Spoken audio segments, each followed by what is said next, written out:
When the red button comes on, Scott, that means we're live. How exciting is that? All the way from, wait for it, sunny Aberdeen, we have the legend that is Scott Hunter from Hampton Creative. Scott, welcome to the Pop-Up Business School live stream. It's fantastic that you've joined us. Brilliant. Thank you very much, Simon. I'm How are you? delighted to be here. I'm very well, mate. As you say, the sun is shining. It's a miracle. I think, like I said to you earlier on, I think the last time I was in Aberdeen, the sun was shining. So my reference point for Aberdeen is that the sun always shines. Please don't disappoint me when I get to come and visit you in a few months' time. Yeah, it's a microclimate. It's like that up here. It's amazing. It's beautiful up here. So, but yeah, it's a great day. It's a great day up here, and great to be here. It's great to have you. You know, this is the first live stream I've done in the daylight, and I've got the back doors open. It's been like sort of dark up until now. And now is the time that the RAF are choosing to fly a Chinook helicopter over the house. There's police cars going by. I don't know if you can hear any of that. I live in a really quiet market town. There is never any sound about anything, but it sounds like the world is going crazy out there. So look, this the live stream tonight. We've got a whole bunch of people joining us. Good evening, everybody. Hello. We've got Oliver After Dark. We've got Teresa. We've got the fabulous Bosie from Southampton, actually not from Southampton, but with a business in Southampton. I don't want to mislabel the wrong postcode because I know it's important to people down south which side of Fareham you are. Brilliant to see you guys here. And Russell, the amazing Pat Test from Kent. We've got Amy. Folks, please can you engage with this post? Please can you share it? Because the topic that we're diving into tonight is one of my favorite topics in business. It's all about branding. But it's also the one topic which I've been reminded of very recently that I know very little about. And I thought I did. I thought I knew loads about this topic. So we've got Scott Hunter from Hampton Creative. So if you've got questions about branding for your business, we've got Mr. Branding for the whole of the UK, United Kingdom, Great Britain, Northern Ireland. Look, I'm embellishing it a little bit, but I am really, really genuinely impressed, Scott, with the work that we've done together. And I think we're going to dive into this because we've actually hired Scott and his colleagues from Hampton to work on branding for Pop-Up Business School, because I don't know if any of you have noticed our logo recently, it's the logo that we've had since Alan and I came up with the idea in 2011. And a number of times over the years, we've talked about refreshing it. And should we do something about branding? Should we update our look and feel? Should we update the logo? Do we need to be more deliberate about what we're doing and so on? Sort of now's the time. And so I'm sure we're going to dive into that sort of stuff. So if you need some help with your brand, if you need some ideas, we're going to dive into it right now. I guess like the place I was going to hunt, because I know that you've got so much experience, and just to mention, we're not sponsored at all, but I've actually, because Scott's here, I've got some Brewdog in front of me, because Scott, you were involved with the Brewdog branding for some time when they were just sort of basically reinventing how beer was done. What was that experience like? How did that come about? It was an amazing stroke of luck, actually, because the guys, James and Martin, walked into the agency in 2007 as young guys as a startup. And I was away on holiday at the time, and the guys in the studio had a meeting with them. And when I came back, they told me that they agreed to work for these two young craft brewers. Of course, I was up in arms about it. I'm like, what are you doing? They've been paid in beer, and they were a young startup, but having then met them myself, they had something really, really cool about them, and we did some work for them. But they literally just knocked on our door. It was through a referral from another client, and these guys were in their early 20s and just starting out. Fantastic. I think that's absolutely brilliant. And we've been following the Brewdog brand very closely for a few years. In fact, before I'd even heard of it, my brother was investing in Brewdog as one of their punk investors. And he was telling me about this fascinating company from Aberdeen. And I think it's to talk about branding as a startup, it's a bit counterintuitive, because I know you know a little bit about Pop-Up and how we approach business. It's sort of, strip away all of the noise around the outside and go and find a customer and sell something to them. Yeah. So I'm interested to sort of get your take on, do you really need a brand in the early days? You know, when you first start, because so much can change, can't it? And as your ideas evolve, as soon as you put them in front of customers, what's the ideal point to start thinking about branding, do you think? Is that an impossible question to ask? But what's the thought No. process that you go through? Well, no, I think a startup should have the brand right at the forefront of the business. I have it right there because it's all about customers. So if you take Brewdog as an example, they led with brand right from the start. They knew they wanted a brand and they believed in brand and they were obsessed about branding. And I don't think it's any surprise that I am surprised at how hugely successful they've become, to be honest. It's amazing. But these guys had a purpose and a vision right from the start. Before anything, James in particular had a focus on branding. So therefore that was to his advantage and to Martin and James' advantage.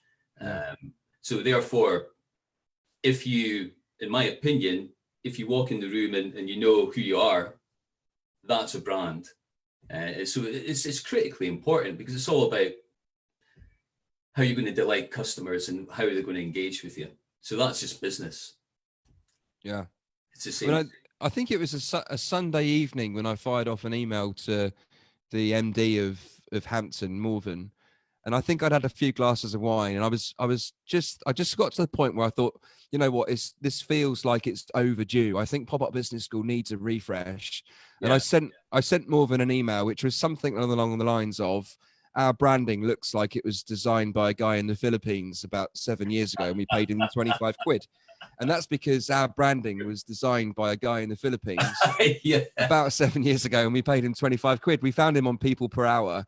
And I think I was looking at a website, a business that I've admired for some time. And my old boss used to talk about a company called Upping Your Elvis. You can Google Upping Your Elvis. And I was on their website thinking, I wonder what these guys are doing now, because they always seem to be doing so many different things. And I looked at the website and I scrolled right to the bottom. I thought, this is quite a nice looking website. I wonder who designed it. And then that's what led me down the rabbit hole to find you guys. Right. Okay. But what is a brand, Scott? What is, because it's one of those sort of nebulous things. Sometimes we get confused between a logo and a brand, and they're quite different things, aren't they? How do you approach that question? What is a brand to you? Yeah, they are completely different things. I think a brand is about another way of saying it is your reputation in the mind of the customer. So I think it can sound quite grand in terms to a startup business in particular, or a smaller business, but it's not, because you need to be able to represent something and stand for something. That should come through with how you're communicating your brand, and it can dictate. If you have a logo being produced by someone and you have a small budget, of course that's fairly typical and that's always going to happen, but then how you're actually going to approach the design of that should be based on the purpose behind what you're doing and knowing who you're communicating to, and it should influence. Now, your own logo, which I think you've admitted yourself isn't representative of who you are, probably wasn't then as well. And if the designer takes the lead and you're not briefing that designer because you don't have a common purpose. If you look at Brewdog again, the designer in our studio that produced that was a really talented guy and produced several logos, but before the Brewdog identity was created, the guys at Brewdog red penned a lot of what we were doing because they knew exactly what they didn't want. And they weren't being influenced by some of the identities we created were great, but they forced us down a road to create something that completely differentiated. But it was just because of them that we did it. So your design consultancy, your designer, your brand consultancy will not be able to come up with that magic for you unless you know what that magic is. So you need to define that yourself. Right. Do you think, I'm going to put you on the spot now. I'm just looking at Twitter actually, because James Watt, the co-founder of Brewdog, actually tweeted about your agency. You probably saw that at the end of April. What a lovely tweet that was to send, a kind of a big shout out to you guys for the work that you did. Much Do you think they were right? Do you think they were right to red pen some stuff? Do you think they might have thrown away something that was something magical from your talented designer, or do you think they were right?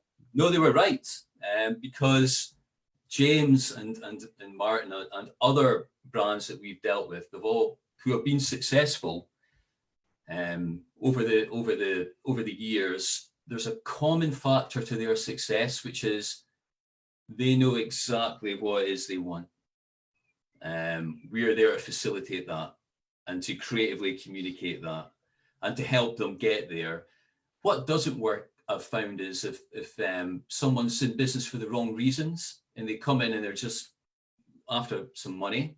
Business is all about money, but if that's the only reason and you're just after a quick buck, usually the brand doesn't come out with the magic of a Brewdog or other brands that we work with, because it's the people with passion that have the best brands, because they're authentic. And that shows when you're working with them. It's a good partnership. It's really important. You can suss it out straight away. If someone's in it for the wrong reasons, then I think that is an issue for them in terms of longevity, because typically a very sophisticated customer base are going to see through that very quickly. Right. Yeah. I guess I'm sure we'll get into what's happening at PopUp, because we're at a different point in the journey, but lots and lots of folk that are watching this are at the start of the journey. Yeah. And as you know, the PopUp methodology is, and just picking up a question from Oliver After Dark, is asking how paying for branding fits in with our kind of ethos of getting stuff for free, especially if it's such an important part of it. So I guess, if you take money out of the equation for a minute, because I know there's obviously lots and lots of time, effort and energy and years of skill goes into the sort of conversations we've been having at PopUp. But if you're in startup mode, there's a whole bunch of stuff that you could do to help you establish your brand, either yourself or, with friends. And actually, we can talk about how we might get some design and branding assistance for free. I'll try a few techniques on you, Scott, and see if they would have worked on you in the early days. Works. Yeah, let's do a live test for Oliver to see what works. So, but I guess, what sort of things could people that are watching that are starting for the first time, what sort of questions should they be asking themselves to help them develop that clarity over what their passion is and what they stand for and how to convey the message? What sort of things do we need to think about? Yeah, so it's a very simple process. In fact, the tough stuff is the creative stuff, but the simplicity behind figuring out your direction is more or less asking yourself some direct questions, which are, what are you called? What do you do? Who's it for? Why should they believe in it? And what is the point behind what you're doing? What is your purpose? I would write them down on a piece of paper, and you should be able to answer those.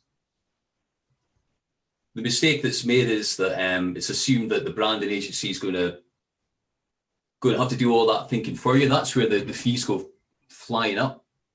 But as a startup, you have the advantage.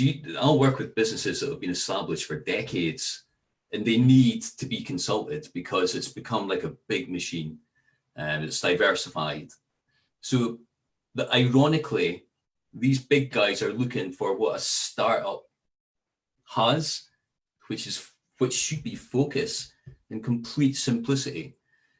And sometimes when things grow, and it happens with brands that I work with for years and years and years, they're actually searching for that again, and they bring it right back down to where. So I think a startup is where the advantage is, ironically, because at that point you've got a blank sheet of paper, which seems daunting, but if you can define it based on the customer, if you're really struggling with the who, the what, and the why, think about the customer that you're trying to appeal to. You'll know who that is. So what does it matter to them, and work your way back. Now, if you've got that on a piece of paper and you hand that to a very creative designer, that's their direction, and it's going to save you a whole heap of money and pain, because you'll know exactly what it shouldn't be.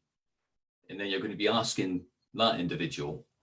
If it is a designer online who's going to give you a good rate, if you have that brief, you should be in charge of that brief. You're going to get better result.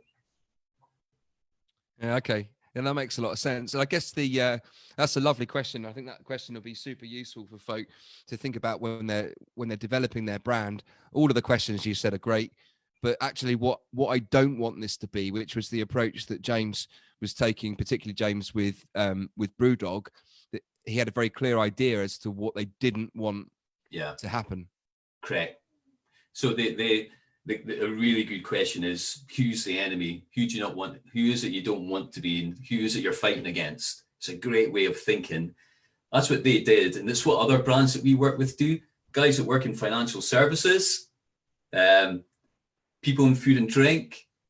It doesn't matter the sector you're in. Beer is an attractive case study because you can be particularly edgy because it is that type of product.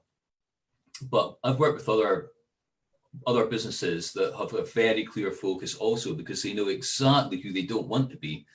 And that's what sets them apart. If you're going to be another Me Too, then it's a tough world out there for your brand because there's just so much noise. So I would always advise you to think in those terms, I think. Yeah.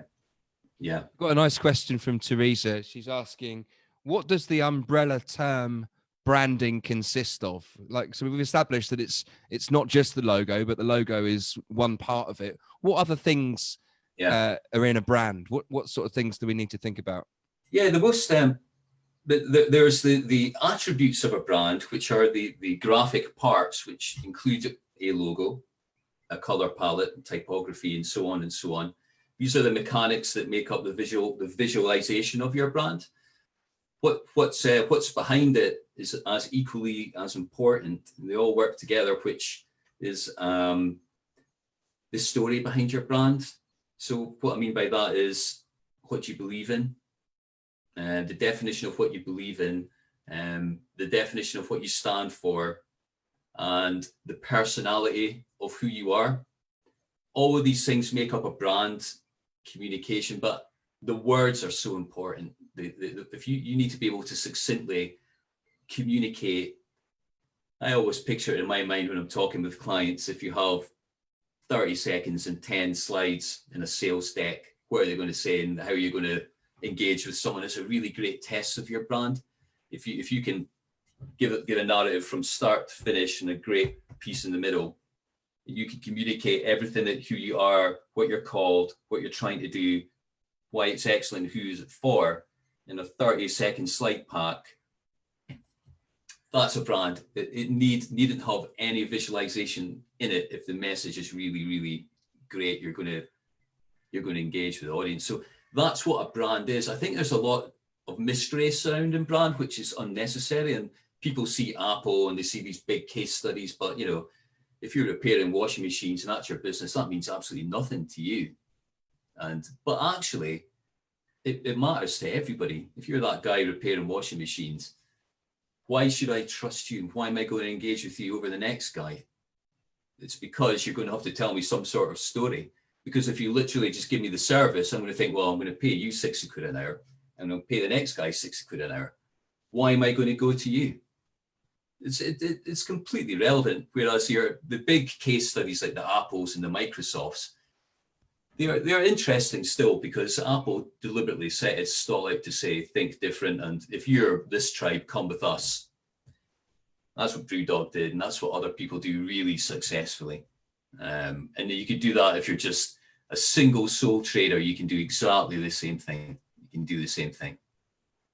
Very nice. So that's sort of, I think what you just described then was sort of positioning yourself in relation to what your customers might be looking for, what the alternatives are, what your competitors are doing, and sort of being deliberate about how you talk about your business, what language you use, and what the look and feel is like.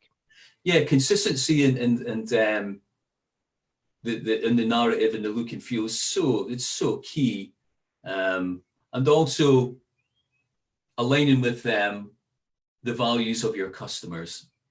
So if you have a particular product, I was talking to someone only yesterday who has a really fascinating product, and it's a food and drink product, and they've created this product because they've had experiences, they've traveled, they've experienced different foods, and they come up with this amazing cooking sauces, and they've cooked it in a particular way that it's just sets itself apart. So it's very authentic.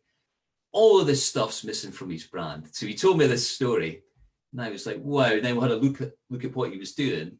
It's like, there's just none of it is there, because he didn't think it was relevant to market himself.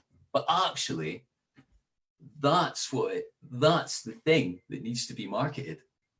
Because that's the difference. Yeah, because you can get caught up by thinking, oh, I better do it this way. I better package it up in a particular manner, just so it fits and it looks professional in a particular space.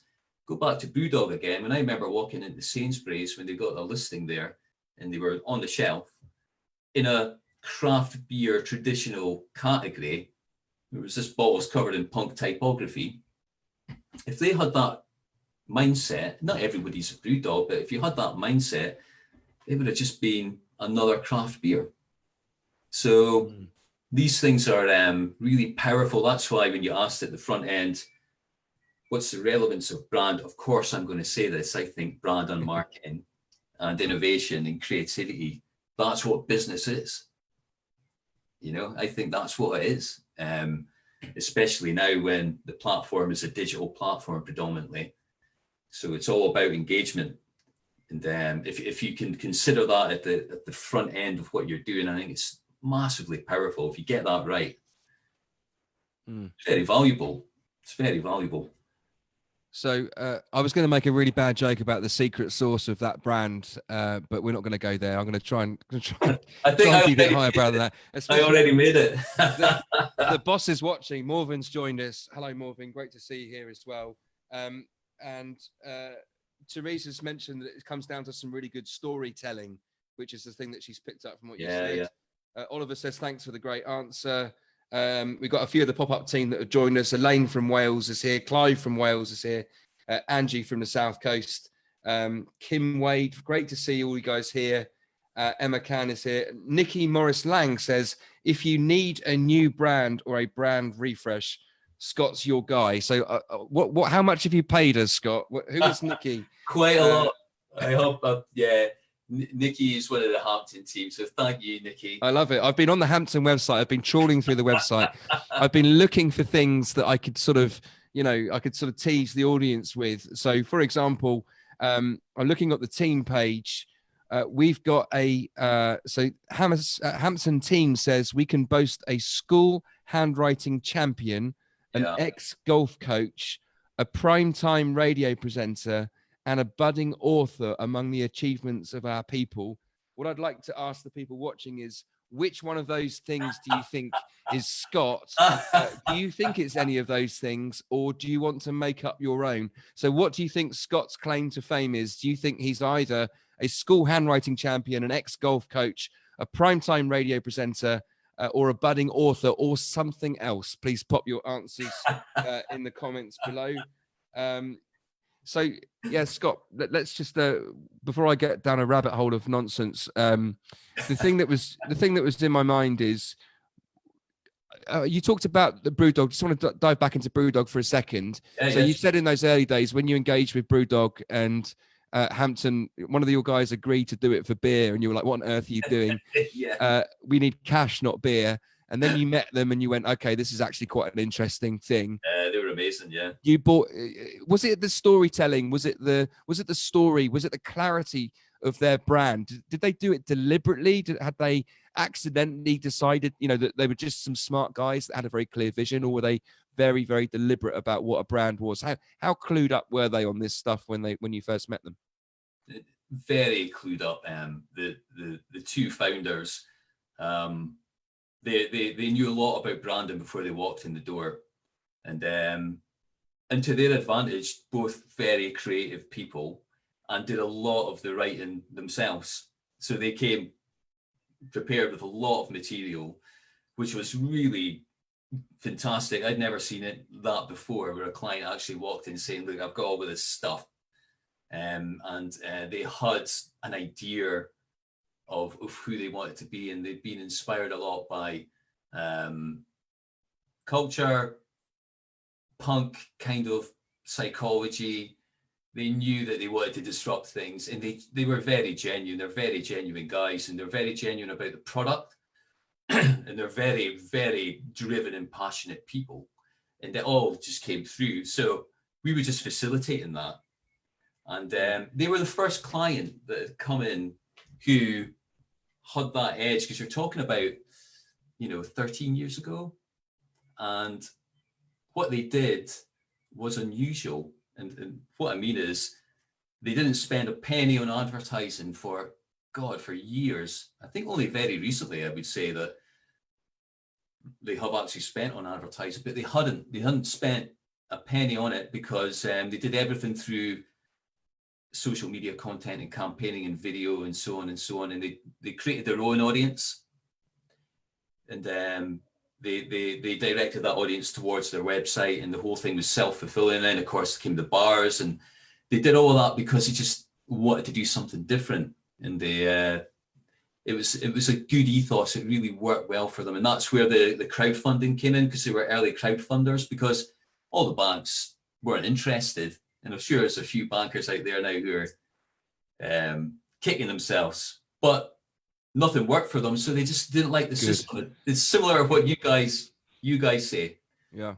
These guys were living that 13 years ago, and they went, no, we're going to do this, and we're going to come up with something to raise money our way. And they created almost the crowdfunding model independently. So they're bold. Now, bold's an overused term now. It's like, you've got to be bold in business and in branding, and not everyone's going to do what Brewdog did, but there's a lot to take on board, which was good. So they knew what they were doing. They knew what they were doing. So let's go to the flip side for a second. I want to talk about the little book of Higgy in a minute, but let's go back to the book in a second. What are the mistakes that you think that you see businesses make? That you work with so many small businesses and big ones too over the years. What are the brand mistakes? Especially, let's focus on the startups, because that's going to be useful to the most of the folk that are watching. What are the mistakes that people make? Other than, if you can just avoid listing all the things that we've done, what are the mistakes that people make with their brands, Scott? What stuff do you see? Yeah, no, it's a really good question. The mistakes that are made typically are that lots of things have already happened before they knock on the door of someone they're trying to help. They want to help them with their brand. So therefore, they've maybe created products and developed and invested in certain areas of their business. Things have gone and taken a certain course, and they have it at any point right before the fact that they need to launch their business. Have they ever considered what the brand actually is? They just leave it too late. And it's because they're not informed on branding. And I find it quite frustrating, because you can see the penny dropping. We'll have conversations like this, and the individuals come in, and I'll be asking them all the questions that need to be asked. And you can see that they're thinking, right, okay. And they may have to go back to the drawing board a wee bit. So that's a mistake. And what I mean is, you just haven't considered the things that we've just spoken about before they kick things off. And I believe businesses who do, like Brewdog, it gives them competitive advantage. These guys who are into branding, they read about it, they're fascinated by individuals who have created amazing brands, who've read about the strategy behind that. They've got a huge competitive advantage, I believe. I think they have. So that's it's not value in branding. I don't take it personally, but they just consider it as just, okay, I need a logo, is fine, but then that usually isn't going to be that powerful for them. So, Scott, is Susan Montgomery one of your team? Yeah. So, what's Susan saying? Susan Montgomery says that you're not the handwriting champion, which I'm guessing that's Susan.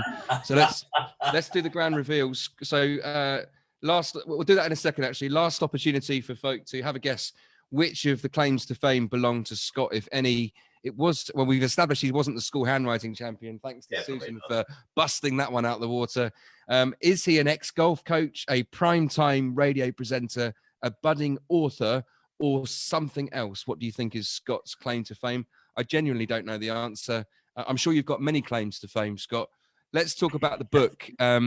How do you say, let me get the pronunciation right. Is it the little book of Hig or little book of Higgy? How do you say it? Huga. Hig. Huga. There you go. I was completely wrong. That shows you, that shows you how I have done my research, but there's not an audio button on your website. That's a tricky one. Don't you worry about it. That's a tricky one. Huga. I've already forgotten it, what it was. What was it again? Huga. Huga. Which Huga. Yeah, we had no idea when that project came to us how to pronounce that. No idea. What's this all about? How did that come about? And let's talk about design for books, because I know there's lots of budding authors and published authors that are in our audience. So what was that process like? It's brilliant. We mainly deal with Penguin for book design, and it's a Brewdog connection again, because James very kindly introduced me to Penguin because he was published by Penguin with his Business for Punks book, which we designed. So the team in Penguin, Emily and the team in Penguin are amazing. I went down to see them a few years ago, and Emily introduced me to this idea that they had about the little bit of Huga, which is written by the CEO of the Happiness Institute and Copenhagen. So that's a real place and a real person. So I want to go there. we helped. We went over there, and actually we were introduced to Huga, which is a cultural thing, and everybody lives Huga, and it's all about candles and lots of fireplaces and good food and drink. So Any drugs involved, Scott? It sounds like probably, yeah. It's just not in the book. But okay, good. It was a fascinating thing to work on, and we did it. And Penguin are a great business to work with, because you learn a lot from them, because they identify trends 12 months early in order to hit the market, which is a gift market, Christmas time the following year. Very smart. Huga was thought about, produced, designed and packaged by us. Penguin do covers. We do a lot of the illustrations inside pages. We work together, and they hit the zeitgeist, and it became a worldwide bestseller. It was it's a huge book for them, and it was a big deal to work on. So we do a lot of books with Penguin. It's a great process, and it's a fascinating process where the cover is king. So they'll have cover meetings, so that it's all about cover design. It's like an album sleeve, because it's basically what's working on the shelf. Before lockdown, of course, bookstores were becoming big business again, and that all has been great for us, because it's actually a really big market. So going by what Penguin tell us and the projects we work with, when the world returns to some sort of normality, I think it's a good sector to be in. It's a good, competitive, but good. Fascinating. So imagine that you are bootstrapping your book writing career. You're writing your first book. I guess there's some of the things that go through my mind, and I actually have done this a couple of times when I've been I have a few fanciful ideas of books. In fact, I got a lot closer to one very recently, and I think I'm going to go with that. More on that on another episode. But I'm thinking that hanging out in Waterstones when the shops open, hopefully they will open fairly soon, which my favorite shop, and just looking at the shelf where I think my book would likely to sit. What's the color that's going to stand out? What's the typography that would make it look different? And that's huge. All that stuff. Yeah. It's a huge thing, because in different markets, the cover changes for different markets, and the cover is a big deal. The cover is a big deal. And also being on trend with your subject matter, and the digital platform is a key reference point for publishers who are looking to see what's trending via the response from someone who might have their own social audience, and that's how they make judgments on what's trending. It's all about the data. So it's just like any changed, Scott, hasn't it? It has, and it's all about any other business. It's like identifying the opportunity in the marketplace well in advance. A lot of the time, they will approach you to write the book for them. So look, I've got this theory. We're going to go back to branding very shortly. I've got this theory that every single person I've met has a claim to fame, either directly or vicariously. And like, for example, I stood in the toilets next to a guy who was once the FBI's most wanted man, whilst he smoked the biggest joint I've ever seen in my life. So we've all got our random claims to fame. The handwriting thing seems to be quite an emotive topic, because Morven's suggesting that there's only one handwriting champion in the office, and it ain't you, Scott. That's quite right. So I think, so let's put everyone out of their misery. Are you either well, you're not the school writing champion. Are you an ex-golf coach, a primetime radio presenter, the budding author, or is there another claim to fame that you would like to confess on the Pop-Up Business School live stream today? I'm the golf coach. Can the you believe it? Coach. Can you believe it? What are the odds on that? Kate Wood's very excited that she has the Book of Hooga. Emma Can is trying to figure out how to pronounce it. She's saying, is it like Nougat? I think it does sound pretty similar. Yeah, that's it. Yeah. Dawn, I'm really sorry that you were wrong with the primetime presenter. Caitlin, the fabulous Caitlin, head of healthy snacks for the whole of London. She said author. And I'm going to come back to Lisa's question in a second. Oliver thought you were handwriting as well. It doesn't look like anyone. Oh, there you go. Congratulations to Russell, who's head of electricity for the whole of Kent.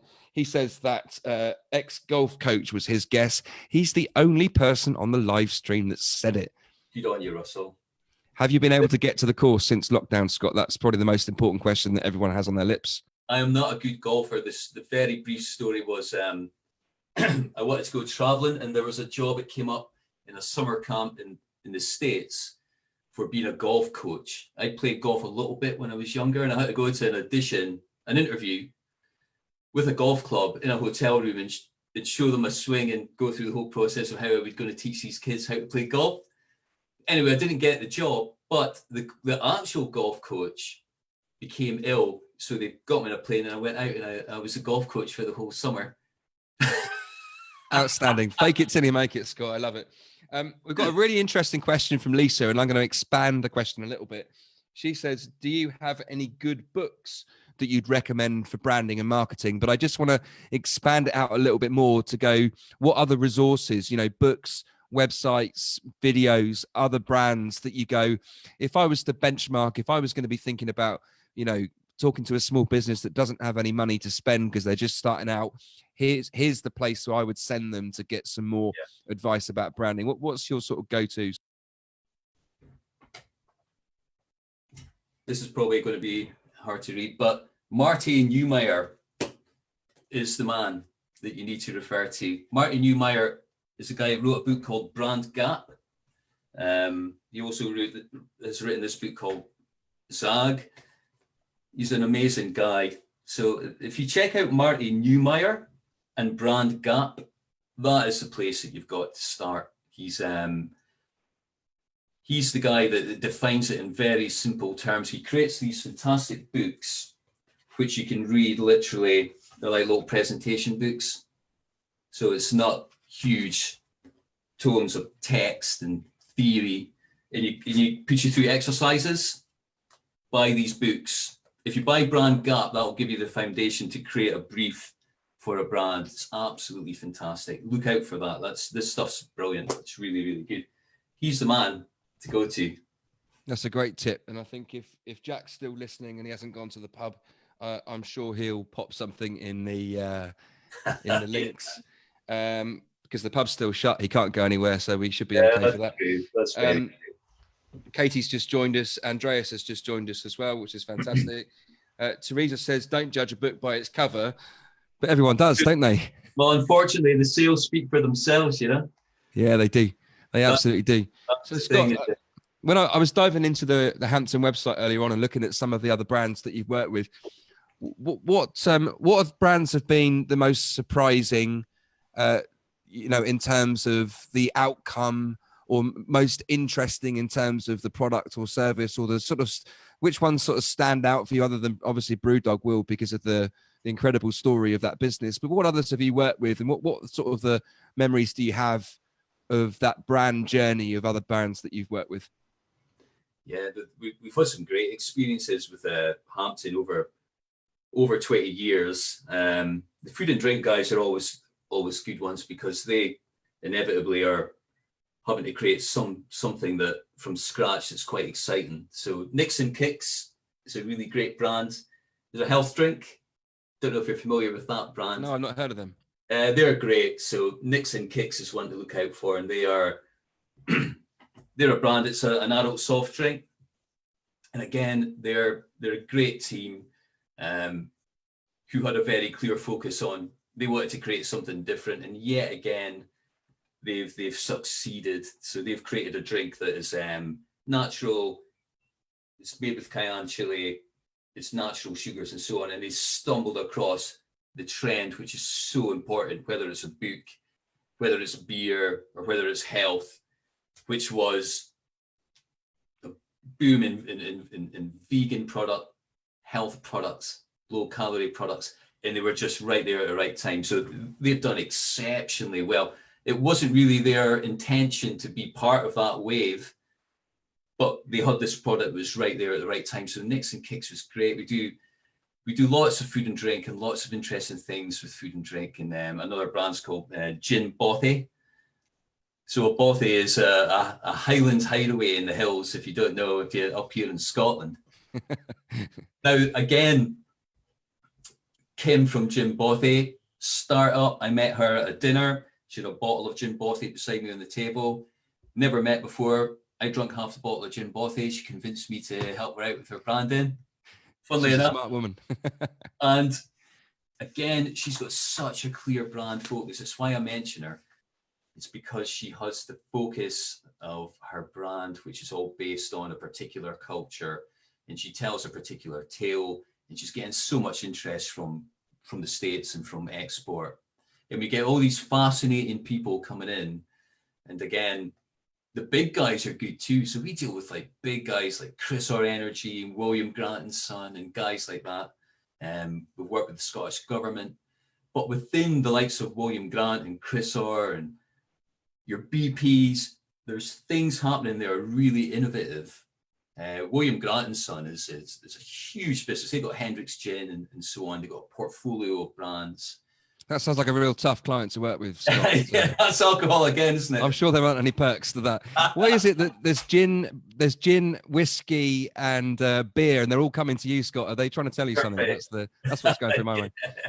So I think, like, just to summarize the stuff that I'm picking up from this, because this is really interesting for me. I would never, I mean, we didn't really think about it. I think in the early days, we were so consumed with the product and making a sale that we didn't really think about brand. We spent a bunch of time coming up with a name.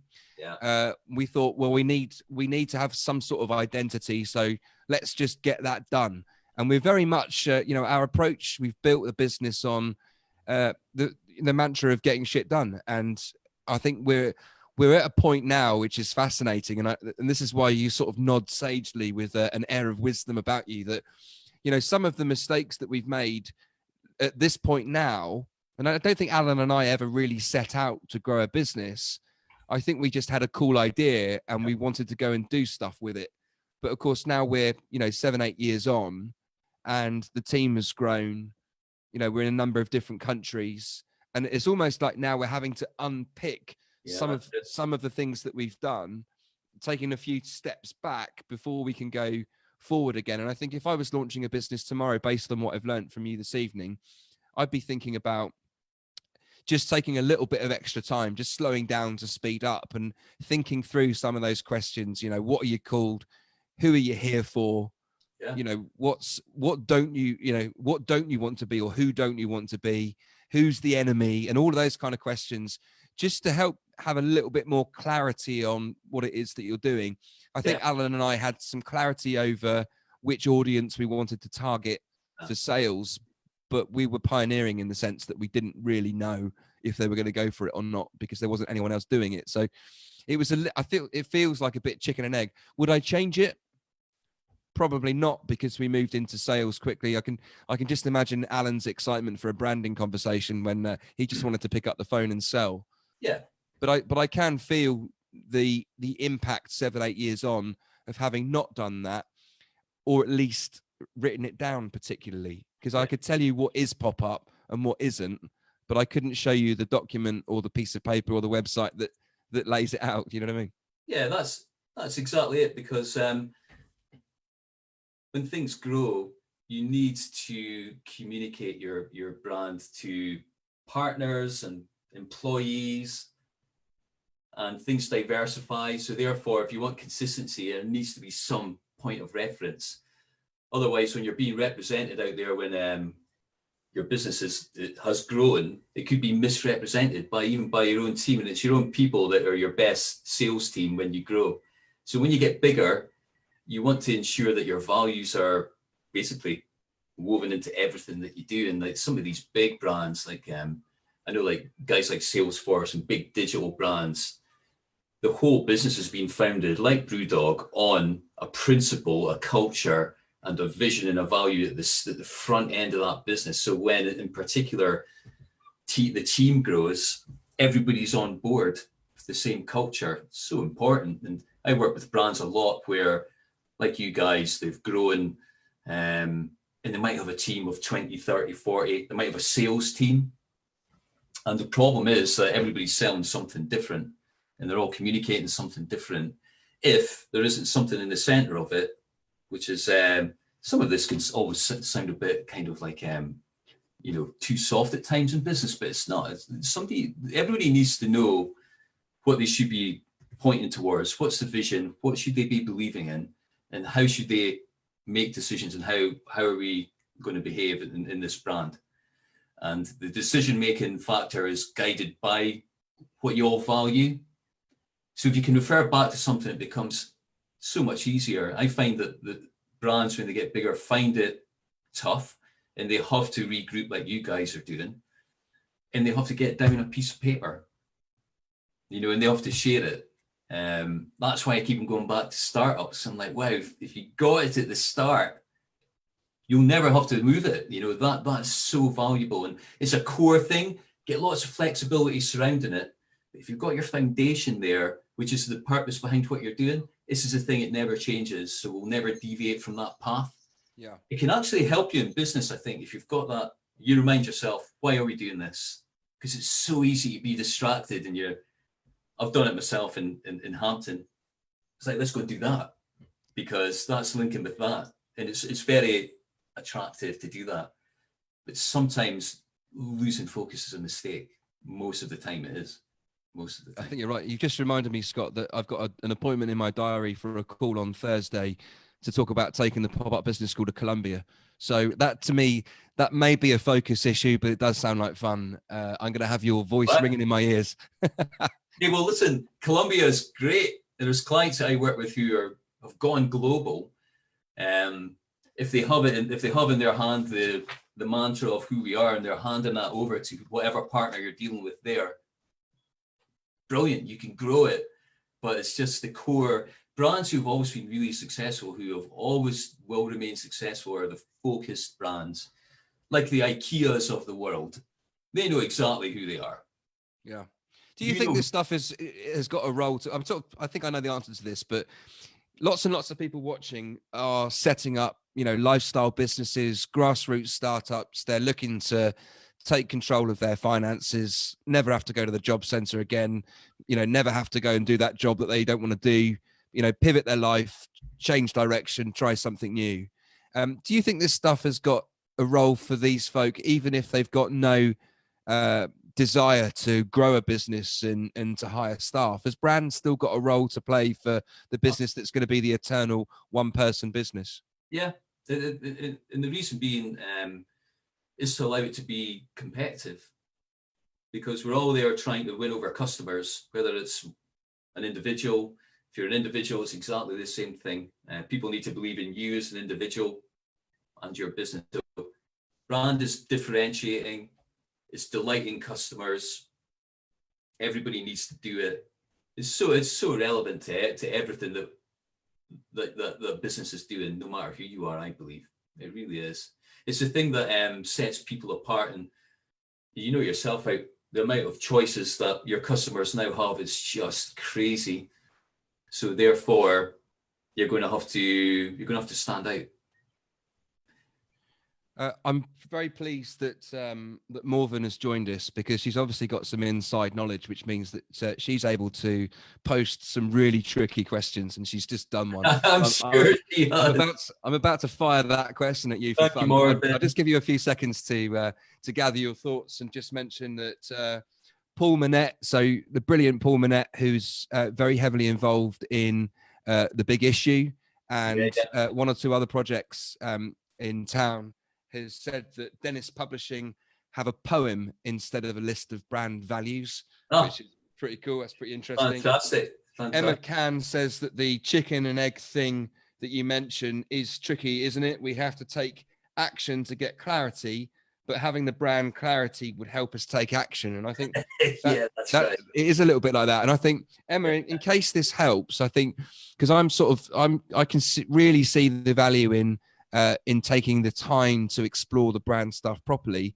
But equally, if I put my pop-up business school hat on, and the conversations that we'll have in the team is, let's not worry about any of that shit. If we're starting something new, we are going to go for it, and we're just going to get into sales mode, and we'll build the thing as we go. But I think actually the questions that Scott listed earlier on in this live stream about who are you, who's your customer, what is it that you're trying to achieve, who don't you want to be like, who's the enemy, what makes you special, what makes you different, what makes you stand out from the rest. That stuff can be absolutely free, and you don't need to spend any money on that. What you can do is just spend a bit of time to shape that out. It's almost like sharpening the saw, isn't it, before going chopping the trees down? Yeah, you should know it. You should know it. I think it's a massively helpful thing to do for your business. To answer those questions succinctly is a really valuable thing, because if it's overly complicated, it probably means something isn't working. Yeah. A couple of questions then. Before we go to Morven, I'm going to save that one till last. Right, okay. We've got Aqua says the virus has ended her special occasion wear business, and she's now making jewelry and textile art. Yeah. Can you see a way that she could create a brand that can, she says, migrate across different products? So I'm guessing what she's thinking is when the world starts to return to some sort of normality, she hopes to perhaps pick up the special occasion wear business, but in the meantime she's doing textiles and jewelry. What sort of mechanisms could you advise her that she could perhaps bring that under one thing? Or would you go, no, they're completely different things, and treat it as different things? What thought processes and questions would go through your mind to explore that brief? Yeah, well, that's a great example where all of these things could be under an umbrella if we try and understand the purpose behind what you're doing. If everything's too diverse and they don't join up, and me as an audience, I engage with what you're doing, and I don't understand the reason behind it and why I should actually believe in it, because I might really like the product, but I also need to know the backstory. I need to know who and why and the reason that you're doing it, and that could apply to lots of things that you're doing. But you need to have a clear consistency with what you're doing. If there's too much on offer for any audience, they need something to focus on. So you might pull something out of everything you're doing as one consistent factor and go, yeah, that's the hook that will thread through everything that I'm doing, and I'll communicate that. It could be the materials you're using. It could be the process. It could be a design aesthetic. But you need to identify with someone and something and be remembered for something. So it might be that the inspiration that and the style of the special occasion wear might be something that's reflected, or the reason why might be reflected in the other stuff, in which case it might make sense, mightn't it? Yeah, I think so. I think it's being remembered for something. If you bombard, if you set your stall out and there's too much there, customers are going to walk past. It's as simple as that. I think, yes, if you've got something you feel that you could pull out of that and hook it all together, that would be good. So one last question from, actually two last questions. I'm going to get, let's get Jack on now, actually. If I know that the pub's shut still, Jack, so I know that you're there. Don't pretend you're watching the movie. I know that you're there, Jack. There you go. Do you recognise that book, Scott? Does that ring any bells with you? That's a good pick. Hello. A couple of questions, Scott. Now, Kim, the fabulous Kim Pickering from Bolton, I think I know what's behind this question. So Kim has said, what advice do you have for rebranding after diversifying? So I know that Kim has sort of started her business, and now that she's been established a little while, she's now thinking, actually, I'm going to do something slightly different, taking the skills that I've learned. I want to do something different, and my original brand ain't fit for purpose anymore. Sometimes it's okay to ditch something, isn't it, and move on to the next thing. What sort of questions do you go through with clients when you're helping them make those kind of decisions, which does sound sort of familiar a little, doesn't it, from some of our conversations? So what goes through your mind? First thing you got to do is audit. You need to understand the current position. So that means just auditing what you've done to date. So that's everything in terms of, how are you communicating? What does it look like? What does the brand look like here? What does that say? Then you need to align that against all the questions that we've been discussing today. So what's the who, the what, and the why of what you're doing that's new? What does this look like? What does that look like? Out of that, you're going to get direction. But the one thing that is missed, actually, which is important, is the auditing of where you currently are, the current position of who and what are you talking about? What does it look like? What's been successful? Because you need to understand that first. So if you understand that first, and then you try and create a new narrative based on where it's going next, there'll probably still be some value in what you currently have that can cross over. But if the audience and the customers, and you test the whole thing, you say, well, it's a completely different proposition, then it's a completely new brand and it's a new business. So nice. These simple questions are relate to all of these things. It's not like a magic formula for everything, but I find that if you take stock like that, it can simplify things.